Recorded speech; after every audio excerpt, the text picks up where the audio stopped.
এসো আলো ছড়াই শেরপুরে। এ প্রতিপাদ্যে সীমান্তবর্তী গারো পাহাড়ি এলাকায় হয়ে গেল হাফ ম্যারাথন। শেরপুরে রানার্স কমিউনিটির উদ্যোগে বিপুল উৎসাহ উদ্দীপনা স্থানীয়রা সহ এতে অংশ নেন দেশি বিদেশি প্রায় ৮০০ রানার। দেশের সীমান্তবর্তী অপরূপ সৌন্দর্যমণ্ডিত জেলা শেরপুরের গারো পাহাড়ি ট্র্যাকে যেন দেশি বিদেশি রানার্সদের মেলা। গারো পাহাড়ের প্রাণ প্রকৃতি রক্ষায় জনসচেতনতা সৃষ্টির লক্ষ্যে শেরপুর রানার্স কমিউনিটির উদ্যোগে আয়োজিত হয় এই হাফ ম্যারাথন প্রতিযোগিতার। ভোরে জিনাইগাতির রাংটিয়া উচ্চ বিদ্যালয় মাঠে সারা দেশ থেকে রানার্সরা জড়ো হন এখানে। এতে ২১.১ কিলোমিটার, ১০ কিলোমিটার, ৫ কিলোমিটার ও ১ কিলোমিটার এ ৪টি ক্যাটাগরিতে মোট ৮০০ প্রতিযোগী অংশ নেন। আমরা ফুল ফ্যামিলি আসছি, এটা আমরা চাই যে শেরপুর সবসময় হোক। আমি ঢাকা থেকে আসছি, আমরা যারা রানাররা দূর দূরান্ত থেকে আসছি, আমরা একেবারেই মুগ্ধ। ৭৯ বছর বয়সেও আমি ৫ কিলোমিটার হাঁটতে পারি। গত ৩ দিন যাবত ধরে খালি মনের মধ্যে উৎফুল্ল একটা ভাব যে আমি ম্যারাথনে অংশগ্রহণ করব। আমার জন্য আসলে অন্যরকম একটা আনন্দ পেয়েছি।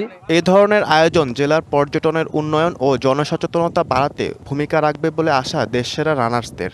আমার কাছে এটা খুবই ভালো লাগছে, মানে এনজয় করেছে আর কি।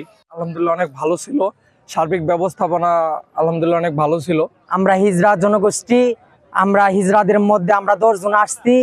এই বড় ভাইগর খেলাধুলা দেখে আমাদের অনেক ভালো লেগেছে। প্রতিযোগিতায় শিশু, শারীরিক প্রতিবন্ধী, বেদেপল্লী, তৃতীয় লিঙ্গের মানুষ সহ সমাজের পিছিয়ে পড়া মানুষদের অংশগ্রহণ নজর কাড়ে। টোটাল পার্টিসিপেন্টস অ্যারাউন্ড 800 এর মতো, 800 মতো। এবং আমাদের এখানে পাশাপাশি বাচ্চাদের পাশাপাশি এখানে আমাদের কিছু ব্লাইন্ড রানার ছিলেন, যারা অন্ধ, তারাও এখানে রান করার সুযোগ পেয়েছিলেন।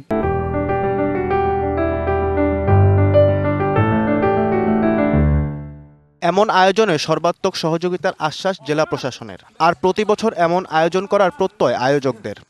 আয়োজনটা যদি বলি, প্রথম আয়োজন খুবই চমৎকার ছিল, খুবই সুশৃঙ্খল। আমরা তো একদম ভোর 5:30 এসেছি, দেখেছি আসলে তখনই প্রচুর লোক হাজির, মানুষের মধ্যে প্রচুর উৎসাহ উদ্দীপনা দেখতে পাচ্ছি। আমরা দেখলাম আগামীতে নিশ্চয়ই আমরা নিজেরা আয়োজন করতে পারি বা আপনাদের সবাইকে নিয়েই এ ধরনের ম্যারাথন আয়োজন করব। খুব চমৎকারভাবে এই দিনটি আজকে উদযাপিত হচ্ছে আমাদের শেরপুরের অবকাশে। এরকম আয়োজন প্রতি বছর যদি আমরা করি, তাহলে আমাদের নতুন প্রজন্ম যারা, তারা অনেক কিছু শিখবে। বিজয়ী ও অংশগ্রহণকারীদের মাঝে মেডেল, ক্রেস্ট ও প্রাইজ মানি তুলে দেওয়া হয়। DBC news desk.